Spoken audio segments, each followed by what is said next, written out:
कल नारंग परिवार की शादी के दौरान तुम्हें इतना बड़ा अपमान सहना पड़ा।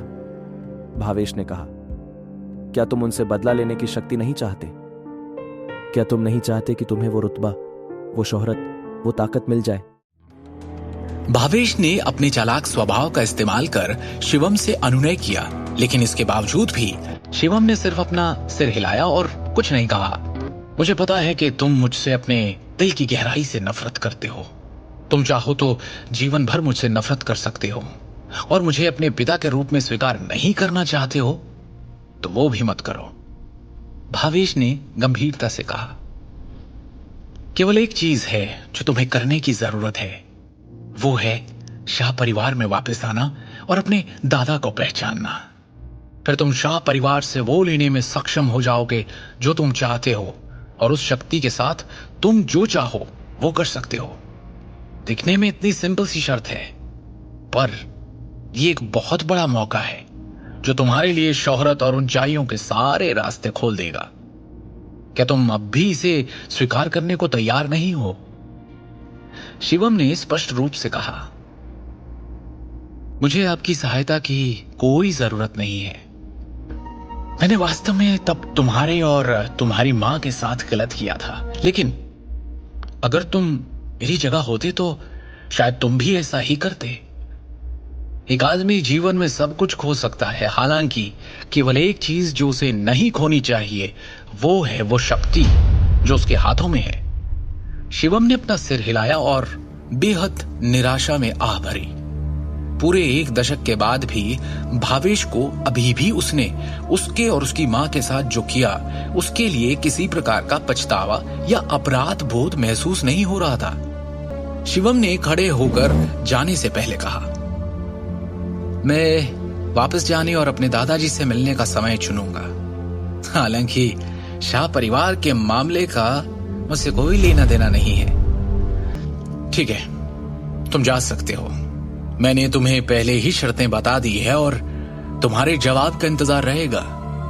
मुझे पता नहीं क्यों ये यकीन है कि तुम अंत में अपना विचार बदल दोगे।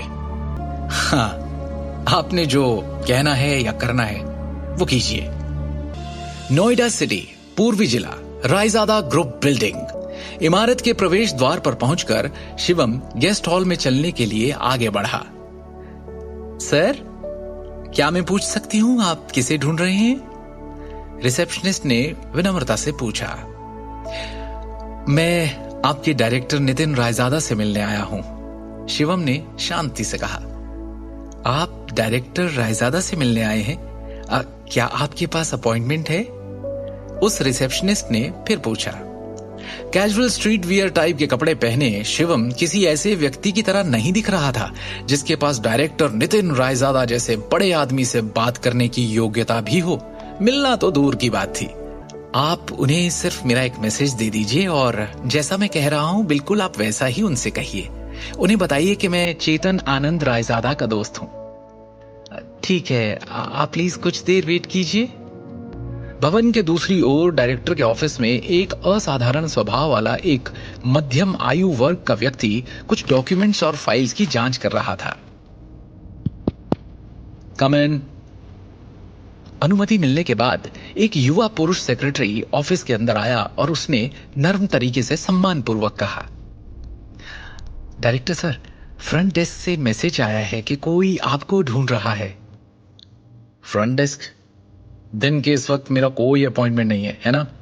देखो, वो जो कोई भी है मुझे नहीं अपने लिए परेशानी ढूंढ रहा है शायद, और इसके लिए तुम्हें यहाँ आने और हर वो इंसान जो मुझसे यहाँ मिलने आए उसके बारे में मुझे बताने की जरूरत नहीं है, समझे?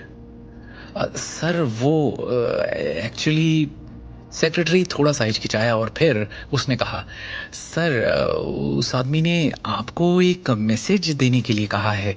उसने कहा है कि वो किसी चेतन आनंद रायजादा का दोस्त है। मुझे लगा शायद आपका कोई फैमिली मेंबर है या कोई रिश्तेदार जो आपको ढूंढते हुए आया है, इसीलिए सर मैं रिपोर्ट करने आ गया। चेतन आनंद रायजादा।